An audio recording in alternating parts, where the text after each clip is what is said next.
Hello again, everybody. War Eagle. I'm Rod Bramlett with Coach Gus Malzahn as we sit here and get to know a little bit more about Coach. And first of all, spring practice. Here you are. You've wrapped things up, getting ready for the spring game.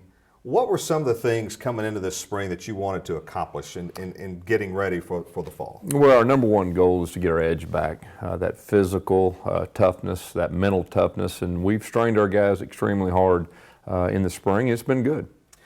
What has been different for you in preparing this team this spring as maybe compared to other teams? I mean, first year in as a head coach, you talk about getting that edge back. Yeah, of course, when I was here before, I was the offense coordinator, worried about X's and O's, but it's more big picture now, putting the offense and defense and special teams together.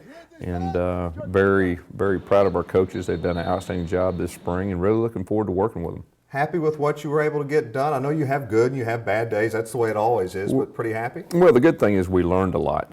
We learned our strengths, our deficiencies, and we learned how our guys are going to react in a lot of different situations. So it's been good, and I feel good about the place we're in right now, as we're in spring. We got a lot of work to do, but at least we know what our challenges are. What's important now for the team, the players individually, once the spring game is over and getting ready for the fall? Well, they should have a good foundation offensively and defensively of what the coaches expect. So they've got some tools that they can work with during the summer. And the goal is that we get back in fall camp and they're actually better. All right, let's talk a little bit about your past, how you got into all of this as a coach. I mean, who were some of your mentors when you figured out you wanted to be a coach? I mean, who were the guys that you looked to? Well, I really never got a chance to learn under any one coach. I was a high school football coach, so I kind of just took bits and pieces from different successful high school football coaches, really in the state of Arkansas, and just kind of made it my own. And but I had some very good examples to look up to. When did you realize that this is what you wanted to do? I always loved sports growing up, and I kind of knew either wanted to play or I wanted to coach. I never thought about anything else. Of course, I figured out pretty early on I wasn't going to make a living playing, so coaching was in my blood from early on. Started coaching boys club football, I believe, when I was in 10th grade.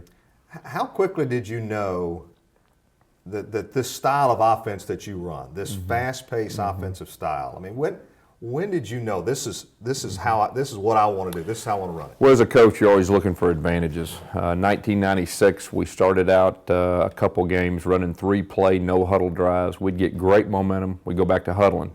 And so the next year in the offseason, we just made it where we could run our whole offense communication-wise, and we didn't really know what to expect, but it was a great advantage, and hadn't looked back since. All right. Focus in on your family a little bit, because obviously they're the ones behind the scenes that make a lot of sacrifices, and as a head football coach, it's very time consuming. And just talk a little bit about your family.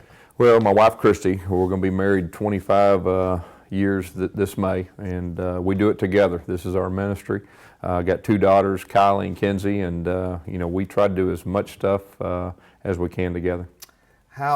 How do you balance it? I mean, what's the key there in balancing the family side of it and the coaching side? Well, that's a big challenge with college football and everything that goes with it, but we've tried to do things together, and they're a big part of me coaching and everything that goes with that, and I feel very blessed because behind every college coach there's a family, and for a coach to be successful, they've got to be supportive, and so we do a lot of things together. 3 ladies in the house. I imagine when you go home, you're no longer the head coach, are you? Yeah, that's exactly. It's 3 against 1 at my house, but it's been good for me.